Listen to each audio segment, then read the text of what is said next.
Say it again? Resurrection Day with the family and the new one. Yeah, family's doing great. Yesterday was great.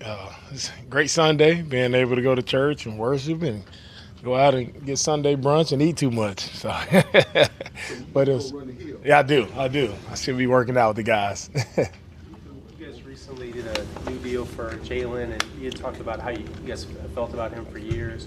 What do it mean to get that done, to know that he's going to be a Texan long term? Jalen represents everything that you want in a player and a person. He's consistent, hardworking. He's very dedicated to putting the team first and doing whatever it takes for the team to be successful. And he's been just an outstanding young man to work with. So I'm fired up for Jalen.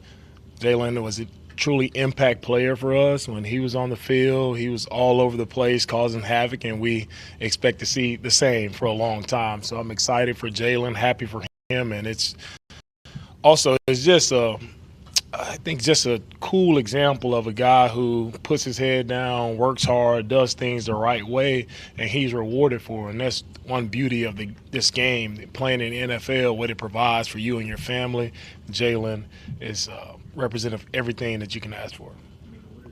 First days of voluntary workouts like for you as a coach, and what is the message that you really try to instill on the first day?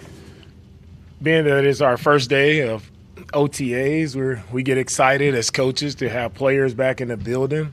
But it's also limited. We can't actually get on the field with the guys, and a lot of people would like to, but it's just meetings with our guys. They go out, they work with our strength and conditioning coaches, working in the weight room and also on the field, doing some conditioning. But it's just it's such an energy lifter having everyone back in the building, just feel the buzz. It's been quiet around here for a while.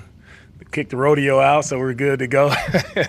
But it's been quiet for a while around our building, so to have the guys back and them to impact our building, you feel the joy, you feel the connection, new guys, old faces, everybody just coming together. It's a 2025 Texans. That's what's exciting to see how this team will come together, and today is just the beginning of that. Leading up to today, Coach, leading up to the draft, does it get any stressful knowing that you all have to make the right decisions, or feel like you have to make the right decisions on picking the right players that fit the needs of this team?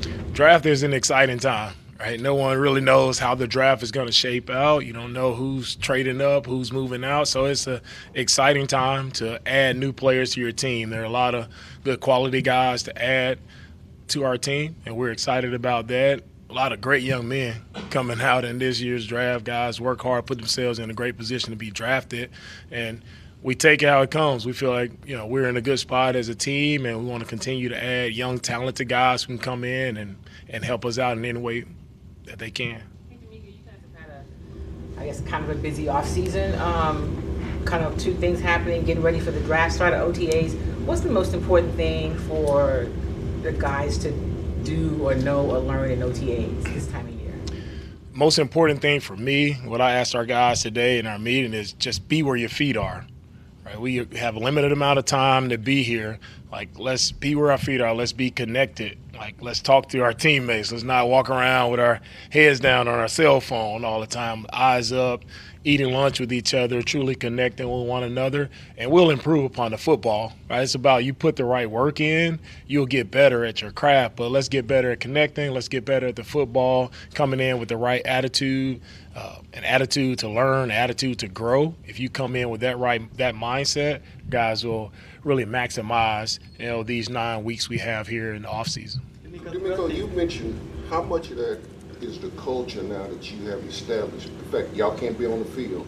How much does the culture actually take over and bring those guys in and making just create that emotion for them the guys can go ahead and pick it up and take it on without y'all being out there on the field? We have a really solid group of guys who've been here. They understand, right, who I am. They understand my mentality, my approach, and what I expect out of guys. So it's not so much of me, so much of messaging of how we do things, or what those guys can carry along the message, right? They can follow CJ, follow Will, follow Jalen, follow a lot of guys who've done it the right way they've seen how I've operated for the past 2 years. So coaches, we don't need to be out there. We know we have really good leadership on our team, guys who do it the right way, guys who bring other guys along, and guys who expect to build a winning culture here. And so they just follow those guys, they'll fit in just fine. The evaluation process with Nick and the staff, for you specifically, was there any certain position group that stood out throughout the draft that maybe is a little bit deep or that you feel really confident is going to hit the next level? For me, it was not just one certain position group that stands out in a draft. I think so. A lot of good players, a lot of different positions. Just kind of make sure we want to just add the right guys who can help us out.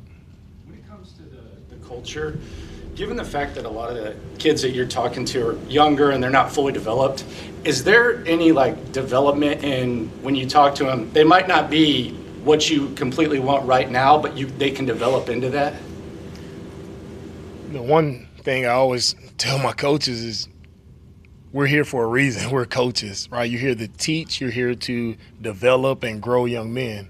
And that's our job and something we should all take pride in. Like, you don't want a finished product. No one's a finished product. A lot of the guys we're talking to are 21 years old. Where were we when we were all 21, right? But we've all grown a lot since being 21, right, in a lot of different areas. And it's the same thing, the same mindset and approach you take when you're drafting a young guy.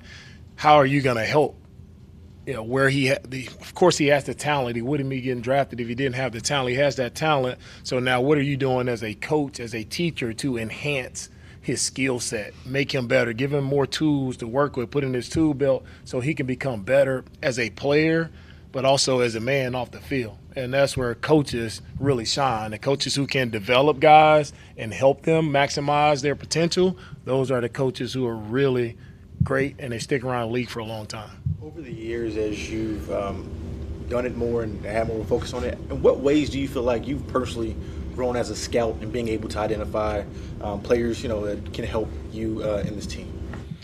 Not where I want to be as a scout, but I'm still working. It's a tough process, right?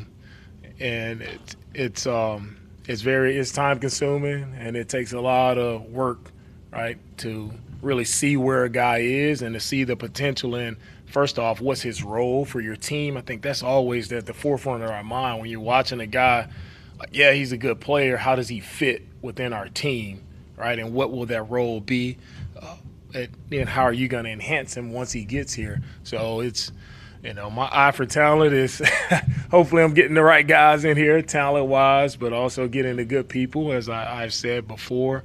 But I wish I could see more Will Andersons. That makes it a lot easier when I see a guy who works as hard as he works and it shows up, on the film and just the person that he is. You see guys that way, that makes it a lot easier to scout. But talk about Derek Stingley a little bit. You mentioned Jalen, but young guy like that, to see him come and know you're going to have him for a minute.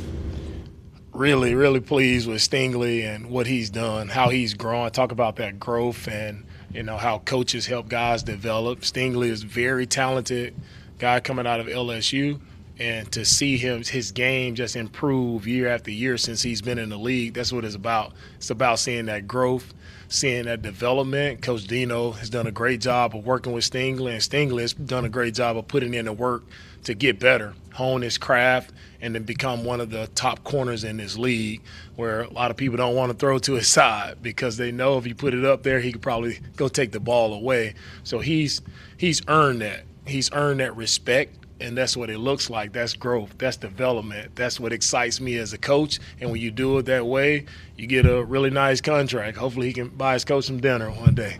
Coach, you said at the NFL Combine, and then Nick reiterated it last week, that you all don't draft for need. You draft, I guess, best player available. But how much of the need and the best player available go hand in hand when it's time for you to pick? That's always the big talk in the draft, like need, best available. For us, we're going to take the best guy on the board. We won't just pass up a top player on our board just because we have a need at a certain position. It's okay to enhance and have a really strong position group if the draft falls that way. So you go in, there's no handcuffs on, hey, we have to draft this certain position and we're stuck at only looking at this position. No, we have a broad view of how we want to enhance our team, and it's not just looking at it, in I guess in a tight lens of it's only one way. Like if it's a position there, if it's a player that can really change our team, like we're going to take that guy. So that's where we talk about not truly drafting for need. We want to take the best players who are on our board. The swarm mentality that you preach, that fire inside, when you're looking at evaluating these prospects or meeting with them, is that something they either have or they don't, or do you believe that it's something that you can develop over time should they be in the building? The mentality that I'm looking for in guys when I meet them in person, I just want to get a feel for their love for football. And that's really what separates guys in my mind.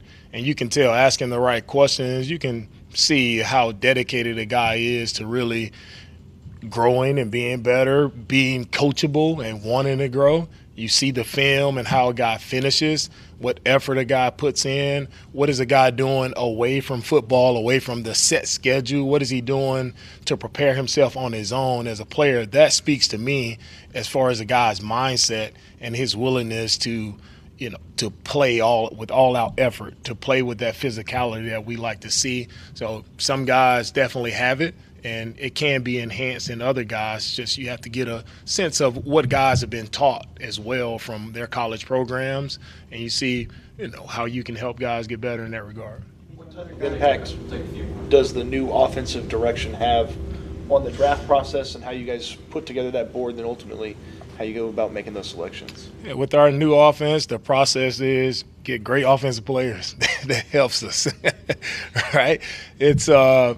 It's coaches, all coaches around anywhere would say, man, you get great players, that helps you coach better. So we're looking for talented young men at all positions. It's been great working with Kaylee. Kaylee's done a great job of just setting the tone this morning in the meeting. As his energy is going to be very infectious amongst our team, not only the offense, but just our team, and how he prepares every day, how he brings elite energy. It's going to rub off on everybody. So I'm excited for our guys to continue to, install our offensive scheme and continue to work with him. Nick, another player. DeMeco, I'm not Nick. I know people say we do look alike. So I get it. DeMeco, a player that you added this offseason, DJ Speed at the linebacker spot. How does he fit in with this system, and what do you think he provides, and what did you like about him when he was in Indianapolis? EJ fits our scheme just because he's fast, long, athletic playmaker. All right, he made a ton of tackles, over 100 tackles his previous year. EJ was a young player coming out of Tarleton State that he started out as a special teams player, and he showed that growth, became a starter, was an impact player for Indy, and we were looking for him to do the same. Just come in, compete, do what he's been doing, play fast, make plays all across the field, and we feel like he can really help us. About the energy coming back into the building here. Is there a player that, with guys coming back, that's really stood out to you about attacking this offseason the right way and kind of stood out to you with these first days back? The players that have stood out to me, only one day in, but we've had a lot of guys working out here since the end of February, just on their own, volunteering, coming in, working out with our strength staff, really just diving into the process of getting better at their craft. So it's been really cool to see just the group of guys and how tight those guys have gotten over the time that no one else is around, but they're putting the work in the weight room, on the field, doing their conditioning. That's what's really stood out to me. We had a group of over 20 guys who've been in the building. So that speaks to just what our team is about, the culture of our team. Like, guys want to be around each other. They want to work out together, and they see the value and benefit in that. And that's it's been fun as a coach, right, to be able to just sit back and watch guys. You don't have to ask them to do it. Like, that's when you see the culture is shifting and it's becoming a player-led team. Who led that charge? Do you know who led that charge in getting the group together this offseason? There's been a lot of different groups, a lot of different positions. Talk about our defensive backs have been here, offensive line, defensive linemen. It's been a lot of different guys that have been here. No one particular player has led the charge. It's been a collective effort. There was a lot of buzz. Obviously, you guys made some big moves, things of that nature. This year, you guys have kind of been more under the radar. What do you think has been the biggest difference from last year around this time to this year around this time? Ooh, I wish I can remember last year around this time. A lot of changes in a year, but for me, man, it's always, review mirror. Last year is behind us. As I mentioned to our guys today, like, how will the 2025 Texans be remembered? And that's all that matters. Like, as we press forward, as we lean into this new year, new season, like, how will we be remembered? And if we put our heads down, we work the right way, we become a tight unit, we'll have, something very special in the end to talk about. What have you seen from CJ this offseason? Obviously last year to him he didn't like how it ended. I know a lot of guys didn't like how it ended, but what have you seen from him as he attacked this offseason? CJ's been working out. He's been dedicated to his craft. He's been putting the work in throughout the offseason. It's what you expect from your leader, from your quarterback. So I'm excited to see how he attacks the next 9 weeks as well, being around all of his teammates. So is it fair to say that some positions in the draft, and maybe it changes every year, you can get quality players later depending on position, or does it just change every year in terms of where you find people? And the reason I ask that is I know that this organization's done a really good job of identifying super talented receivers later in the draft. Is that because of just the years that happens? Or are there some positions where you can find those gems later? Yeah, great question, Kim. I think it is a year-by-year basis of, what does that group of players look like? Where in some groups, I think the question was earlier, are there some groups deeper than others? Some years there are, and you are able to find, talent in those mid to late rounds. And again, this year you also have to kind of see how the draft board falls, because there are always guys in the draft who you think are going very high, and then you look up in a mid round and you had a guy graded very high and he's still sitting there, and you're like, wow, well, I didn't have this guy graded in this spot, but he's there. There's the value pick that you were able to get. So it's all about just letting the draft process just play out, all right, being open-minded throughout the draft and knowing that anything can happen, right? It's you never know what we have picks. You never know, is that going to be the pick that we take? Are we moving up? Are we moving back?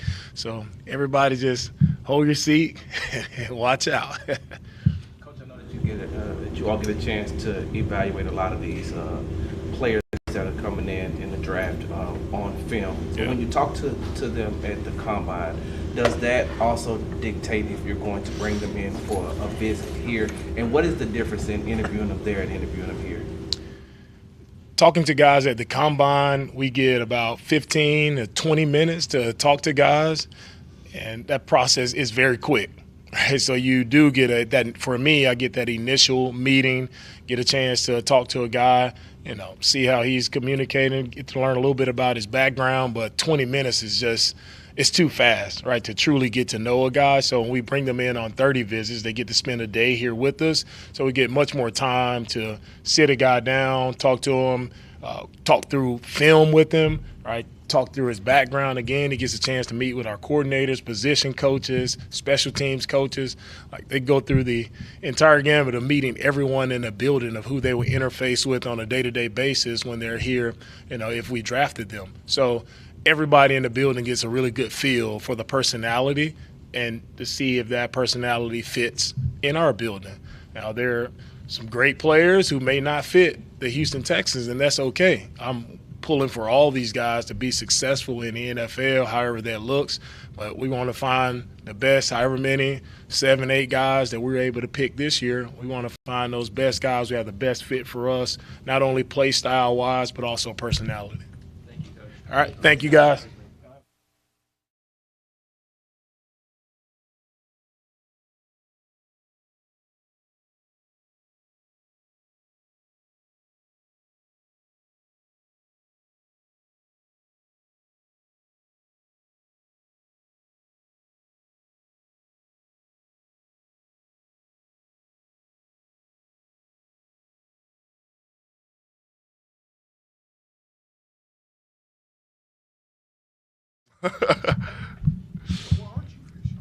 Back in the building, man. Got to get right.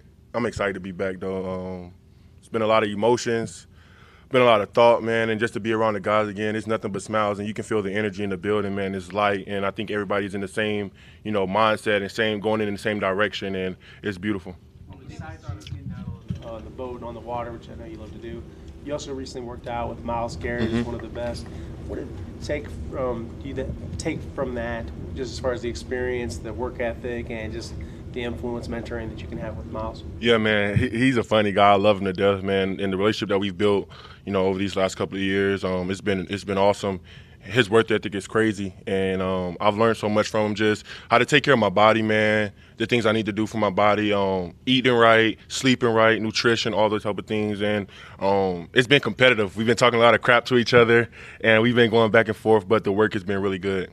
How important was it for you all on the defense side of the ball, as far as continuity is concerned, to lock up a player like Derek Stingley and Jalen Petrie, and even extend Hunter? Yeah, those guys are cornerstones for our defense, you know what I'm saying? And they bring a lot of juice, a lot of excitement to the defense, and their playmaking abilities, it show up every Sunday, Thursday, whenever we play. And those are guys that we love having in the building, man. And I'm excited to keep rolling with them. I'm excited what they're going to do, man. And, the work don't stop. They're the same guys. No matter how much money they make, they're going to go out there and make plays and make sure that they're making the guys around them, holding them accountable as well and going out there and doing our jobs. A little bit about your off season. I know you're real introspective. When you took the minute when you thought about last season heading into this season, what did you come up with? Man, my emotions been everywhere.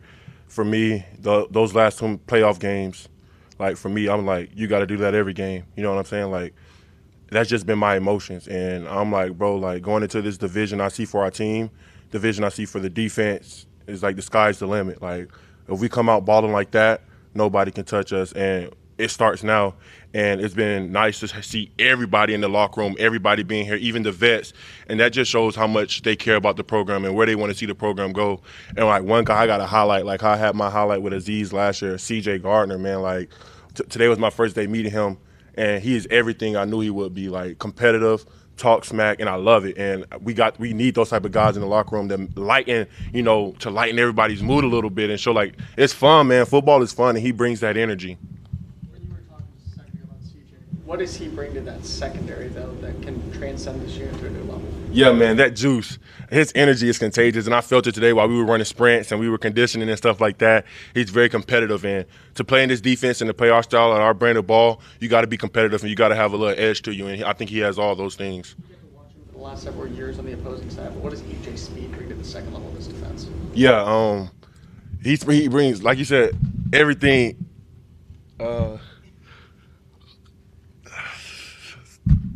Yeah, great player. They've said this, the McNairs, DeMeco, and Nick, when they reward guys that are homegrown draft picks like yourself, and you'll be eligible one day for that. What does that mean to you when you see that, hey, they want to keep this thing going, not just make this a 1 year at a time, but try to build something long term here? Yeah, I think that's what you have to have when you want to build something special. You have special guys and special human beings in the front office, and all the work that we put in collectively together, we want to build something special, and that's what I think that's the main focus and the main goal. And like I said, locking up those guys, they are the future. You know what I'm saying? We are the future to be here, and I'm excited to keep seeing where the Texans go and how far we can keep going. And it's a new thing that we're doing here. And Coach said something really good today. He was like, "We can't stop till we get a bull on the ring," and I think that opened everybody's eyes and gave us a new perspective. The energy in the building. You've been kind of the face of it. At the Combine, Tyler Booker mentioned you as one of his mentors. Yeah. What's your relationship like with him? And what's it kind of like being kind of like an OG to guys coming into the league now? Yeah, I was telling my coach today, I was like, please don't let me be the youngest guy in the room for the third year in a row, man. Tyler Booker, man, I speak very highly of him, man. Great character guy, but I think he has all the attributes you need to play the offensive line position. He's a mauler. He loves to finish blocks. His leadership skills, his mentality. He wants to be the best, and he's really hard on himself. And, I'm kind of the same way. And that's what builds you up. That's what makes you know who you are. And he has all those things, man. And I can't say enough good things about him, man. And wherever he end up, he's going to change that team, change that program, and change the offensive line for sure. What have the off-season conversations been like between you and CJ, knowing that you all, being here these 2 years, coming into year 3? Yeah, man. It's really just been more faith-based. You know what I'm saying? Making sure that our mentals are good more than anything. Last year, going into year 2, you get a lot of noise, a lot of people saying a lot of things, and we all just get the time to really just sit back and really just get our minds right and really just chill out and do things that we love to do, man. And he's been traveling doing this thing, and I love that for him, man. And just talking to him, he's in a really good headspace, and he's been here the whole time, working out with us, making sure that everybody's good and stepping into that leadership role even more than before. And I could just see the fire that he has in him, man, and it's just being contagious throughout the whole building. Well, let's talk about that last conversation when meeting the press in Kansas City. I know it was tough. How much of that is that better taste still left? And every so often, does it keep coming back, or does it just it's there, but you hadn't forgot about it, but you had moved on from it? Yeah, I haven't moved on from it at all. I was just talking to my coach about it today. That feeling like now that you know how close you are to almost being in the Super Bowl, it hits a little differently, And for us, I'm like, bro, we almost there. When I broke it down to them, I was like, bro, we're almost there. Like, we have to have that intensity every game, no matter where we at, no matter how we get on the field, no matter if we start, on defense first. Like, we have to bring that energy every time and never forget that feeling, bro. Like, I've been telling people I have to keep my composure, bro, because I'm just so excited for next year and what this team can do and what we can go and how far we can go, man. And I know we got all the right pieces to do it, and we just got to keep building that connection. And Coach DeMeco hit it on the head today in the team meeting, man. The connection is everything. When your players trust you, when your coaches trust you, man, everybody has the same goal. Everybody can go out there and ball. Coaches can get what they want. Players can get what they want, man. And the ultimate goal is to get the Super Bowl. How important is it to you that the Houston Texans brought back Sheldon Rankins, a guy who was very instrumental and important to your rookie season? Man, I was so excited, man. Like, I mean, it's awesome. They put his locker right back next to mine, and I looked up and I sent him a picture. I was like, bro, we're so back, bro. Like, that's my dog, bro. Like, he was such a great mentor and great help for me my rookie year, man. And to have him back here again, I'm excited, and I can't wait to go ball with him again. Well, this time 2 years ago, you were getting ready for the NFL draft. Yeah. You didn't know where you were going to get selected. There's a couple of Alabama players that could land in round 1, round 2. Just if you could give them a piece of advice going into this process, what would it be? Yeah, block out the noise. The media's going to say whatever they want to say. Everybody's going to have an opinion about your game. But just remember who you are and what you put on tape, man. Like, God has blessed you tremendously with the gift that you have. He's brought you this far. Nobody else has brought you this far. You've put in the work. He's giving you the gift, man. And just lean on yourself. Like, lean on your abilities and know that you can go out there and play with the best of the best. Do those prospects reach out to you this time of year for advice? Yeah, I talked to Booker. I've talked to Jahad Campbell. Those are two of the guys that I'm really close to, when I was at Alabama. And both of those guys have been doing really well, just talking to them and their meetings and stuff with coaches and other teams and stuff like that. So I'm excited, and I can't wait to watch them get drafted. Looking back on it, now that you've got a couple years in the league, are there any scouting reports that kind of come to mind that maybe you came across when you were a draft prospect that, are kind of interesting to look back on now? No, I haven't really seen anything. You know what I'm saying? I pretty much heard everything when I was coming out. Like, that was – I heard everything. But, like I said, it's just staying true to yourself, remembering who you are and how much hard work you put in and, who got you there.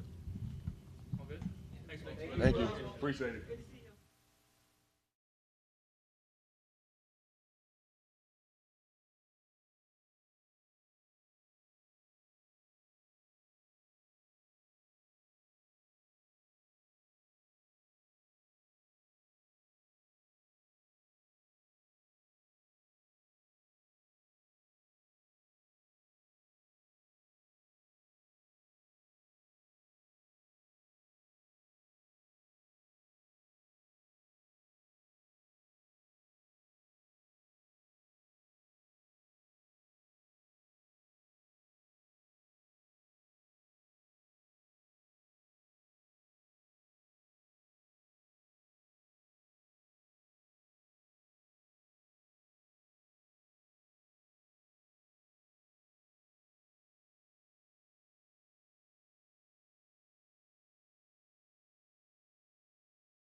Will was just talking about how good it feels, the camaraderie and things you guys build at this time. Is this kind of where it all starts, the building the 2025 team? Most definitely, yeah. You got to. I think these last 2 years were, very foundational. And to have wins under our belts was great. But, just learning from those years and, pushing our agenda and our foundation, which is that swarm mentality. On the new guys and the guys who are coming in to, year 2 or year 3. So it's exciting, man, just to get another year under our belt. And, it's always cool to see guys, new faces. And, it's a better feeling being in the locker room and, not just on your own. So, yeah, it's been dope. What is different for you, if anything, going into this off-season in preparation than your first 2 years? Just experience, just more like more games on my belt, not only games, but just like an off-season, free time, OTAs, drafting, like draft schedule, things like that. Just comfortability with those type of things. So that's been the most, probably the best thing is just being used to like how things go, trades and all type of stuff. So it's nothing you get comfortable with completely, but you find comfort in it more as you get more experience, I feel. CJ, what have the conversations been like between you and Nick Caley? They're very, at first it was just introduction. Now we're starting to get in the scheme of things, but, just more like feeling each other out as people, seeing where he comes from, being from Canton, not far from Columbus where I played ball in college, and just a lot of similarities when it comes to just like family, just how much we love our families and how much we love ball. And he's very personable, very somebody that I've found respect for already just on how he approaches the game, how much he loves it. So, just very introductional, but also as we've come into, OTAs and we've been able to get on the phone a couple times to talk about certain things, which has been nice. So. What are your thoughts on your new weapon in Christian Kirk? Yeah, I'm excited, to be able to play against him. Last 2 years, he's, somebody that, you definitely got to prepare for if you're playing against him now.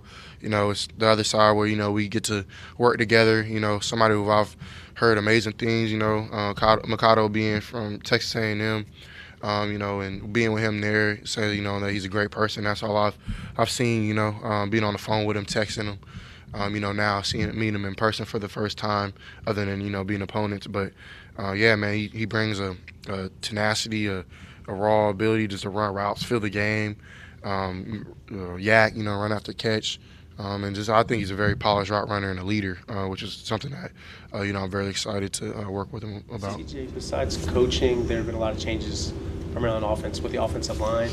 What's it like getting to know some of the new guys that are here, and also just kind of all of the change, and as you experience that, protections, everything that'll impact the offense? Yeah, it's exciting, it's something that I've learned in this league. You don't ever get comfortable, just you got to be able to adapt and change and upgrade, like every year the iPhone upgrades, you got to be able to upgrade like that. So that's something that I think that we'll do. Personally, for me, myself, that's a goal of mine, is to get better in things that I need to get better in, also, polish those things that I'm good at. But yeah, it's exciting having new guys, different. Everybody's different, so new personalities, new mindsets, and just really having one common goal and the same, the same goals. I think at the end of the day is what creates that winning program and that winning tenacity that we're all looking for. So, CJ, were you surprised by all the changes up front, and you believe they were needed? That's something I feel is not my pay grade. It's just I'm just a quarterback, but at the same time, it's you build relationships with guys, and your LT, of course, who I know you're talking about, and Shaq. Those are two of my best friends. So. That I've come into the league with, so yeah, it hurts. You know what I mean? Our front office knows that, and they know how I felt about it. And but I totally understand, and I'm not against it at all. I totally think that we're heading to the right side of things. And I think something I learned about Nick is that he has a plan. No matter what happens, he always has something up his sleeve. So of course, sometimes we don't know what that is, and but you just have to have trust, and that's something that we actually talked about today, having blind trust and, having earned trust. And for Nick, he's gained my trust in both areas. So I'm excited, but, I'm always going to be best friends with those guys and rooting them on. And, I still talk to them daily. So. CJ, We talked a lot last year about Derek Stingley and how much he meant to the team and how, at some point he's been taken care of. Talk about seeing guys like Petrie as well, but also Stingley maybe to get those offseason contracts. Yeah, it's amazing. Put a smile on my face. So just, it's not the goal. Of course, the goal is to be all pro, to be, one of the most respected. But that's what comes with that. You know what I mean? So those two guys have done those things. Those are some of the two most respected players in the NFL. And to have them on my team and to see them get what I felt was due was just amazing. Me and Five was actually just talking about that. I was in the building like a couple months ago, and we were talking about it, and he really wasn't sure. But I was like, bro, just you put it on tape, man. It's like now you just leave it to the people you entrusted to do your contract, and to see it go out and him be the highest paid nickel ever is just super dope. And same thing for Sting. We all knew that though. Like that dude's a baller. So yeah, it's just dope to see. I think you, like last night, Steph was saying that he was hyping you up last night. It looked like y'all were chatting a little bit back and forth, but what is it like to – I know you respect Steph a ton. Yeah. What is it like to see him reciprocate that kind of respect to you? Hit my heart, son. Like, I was like, dang, like, because it's crazy because I met Steph before my rookie season, before the draft. Actually, I met him at a restaurant in L.A., and I talked to him for like over an hour. He was just giving me game and just really like pouring into me as probably a vet did him. And just for him to take out that time, it meant a lot. I was actually, me and my brother actually went to a Game 7 when they played the Clippers. And I think it was his first time, like, doing this. And I remember I told him that. He was like, bro, it's just, for him, it was cool, I think, for him to hear that, too, that, like, people just, are in awe of what he does. But for him to even, like, recognize me or, just to show love was amazing. And it's crazy to just see in person how good he is, but it's another person, that takes with the talent that God has gave him and is really developed that through training and through skill development and things like that and working on his body. I didn't know he was that, like, he swole. So, like, just how he takes care of his body, like, all those things that I can tell, he's, in the back end of his career, but he's playing as best as he ever has. So it was just dope to kind of just, talk to him after the game. And for him to, like, he ran by me and, was, like, talking. But it was just dope. And I think, I'm definitely trying to get back in the building for sure. How important is it going into this new offensive system that you're about to go in with Nick Caley? How important is it for you to have Gerard Johnson help you go into the system? Yeah, I think it's very important. Gerard is somebody who is, been with me since my rookie season, but also, known me since I was in high school. I was like 16 years old. So for him to, be here and seeing me in those different lights and those different points in my life, it's been cool. So I think it's be great for him, for him and Nick, because, Gerard is specialized in quarterbacks, and I think Nick is going to lean on him a lot in that area, and he's going to give him a lot more responsibility, which I think Gerard is due for, and I think he's going to do great with it. And I told him, man, he's one of the best coaches I've ever worked with, and just the way he thinks, the way he operates, the fact that he played, and really just, just a human being he is. And I'm excited to see him elevate just as a coach and to be, more hands-on is going to be amazing. You talked about mentoring guys that, like, from Alabama going into the draft. Is that something that you like doing? There's a lot of Ohio State guys, obviously, and Emeka Egbuka at the Combine had some good things to say about you. What is y'all's relationship like? Yeah, me and Mec, we were very close at O State, and as just time goes on, you stay connected, but it's just different, not being in the same building and stuff. But man, he can call me anytime. It's my brother for life, and I'm super proud of him, just the man he's become, the man of God first and foremost, and just that leadership that he's brought. And I remember him being like this #1 recruiting receiver coming into our school, and and he came in with just wanting to work. And so I know that he'll do the same thing, coming to the league, and he's going to have no problem adjusting. I think he's going to be a long-time vet, just somebody who's going to make a lot of plays, reliable, going to block, going to do everything that you ask him to do. But first, he's going to be a leader. And I'm just excited to see, him work out, and G. Scott and Trey, all those guys, JT, Jack, all those guys I was there with, to see them, turning the corner on their college careers. And we're developed there. We're bred there. They teach us a bunch. They're hard on us. The main thing that I remember is just Coach Mick, just being super hard on us in the strength in the weight room. But it all pays off in the end. And the same skills that they use at school, like Mick and all those boys, they'll use it in the league, and they'll have no problem adjusting.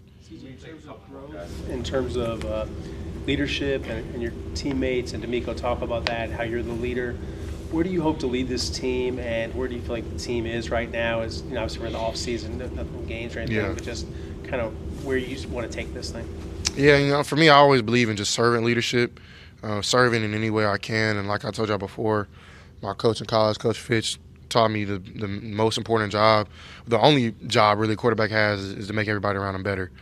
And whatever that looks like, that's what I want to do. And, it's been nice. Now I feel like I got another year under my belt, more experience, more comfortability with just how the NFL works, how the league works, how the city works, how everything, just being a quote-unquote quarterback in the NFL is, it's something that no one can teach you about. You got to experience it. You got to make mistakes. You got to fail. You got to do good. You got to do bad. And so that's what I plan to do, is just use those experiences to help others and, be a servant to one another to, to help. It says in the word that iron sharpens iron, so another man sharpens another. So that's what I plan to do. Since you were in the building yesterday, what was it like seeing the city get behind the Rockets as they make this playoff push? And just in general, what kind of stands out when you look at this young Rockets team that had a lot of success this year? I'm excited to see them, in this game too. But I definitely, just to see, Houston live. Like I remember my first playoff game here, against the Browns was like cracking. It was like turn. It was like that in there. The crowd was just ready to roll, and it takes time for young guys, and being a young dude, it's a different sport, but it's the same type of environment. It takes a little adjusting. The court look a little different. For us, the field looks different. The stands the lights a little brighter, and it just takes time to get adjusted. The speed is a little more, and you're playing against some of your childhood favorite players. Like for me, it was going against Myles Garrett and Denzel Ward. It's like, damn, I'm really going against some legends, and I got to bring my A game. And I think for them, they'll slow down. They'll start to make their shots, and for them to only lose by 10, and have a close game pretty much, come back lose from 20. I know I'm sounding like an NBA coach or something, but for them to keep it that close and go, I think they were 4 for 20-something for shooting.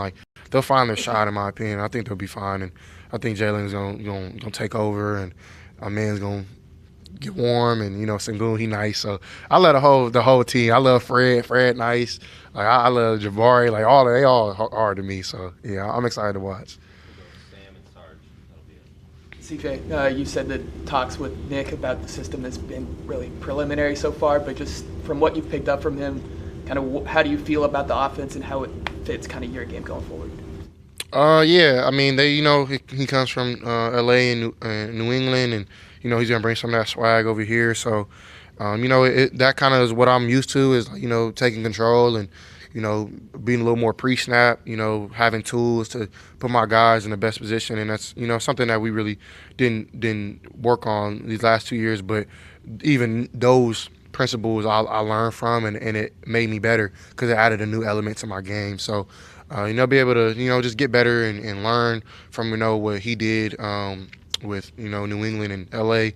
Will definitely help me, because I feel, those are two schemes that I'm, kind of used to, in a sense. That's kind of what I ran at Ohio State, what kind of New Orleans does a little bit, and in L.A., it's kind of what we ran here these last 2 years. So I'll be able to, put my swag on it and have fun with it. And, he's all about, me taking full ownership and running the show, and that's what I want. So, I'm going to get what I want, and that's really been really cool just to see that he's, bought into me, and he doesn't really know me well yet. So, he talked about today having blind trust, and, I have a lot of trust in him already, just how he talks and, how he presents in the room and things like that is really cool to see.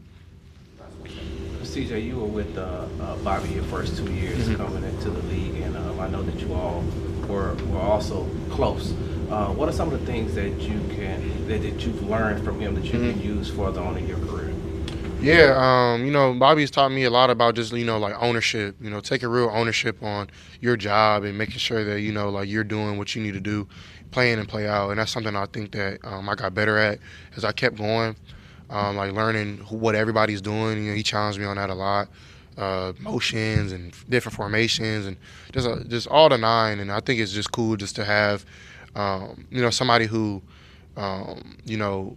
came from San Fran and came here and learned more, and to see him open up our second year and to see him try to learn new things and stuff. It was dope to see. So I'm always going to be a fan of Bobby Slug, and I think he has a lot of great things that he's done and will do in his career in coaching, and I'm excited to see. So yeah, man, I'm just really appreciative of our time together, and definitely rooting them on. Is it still Lakers in 5? You already know what time it is.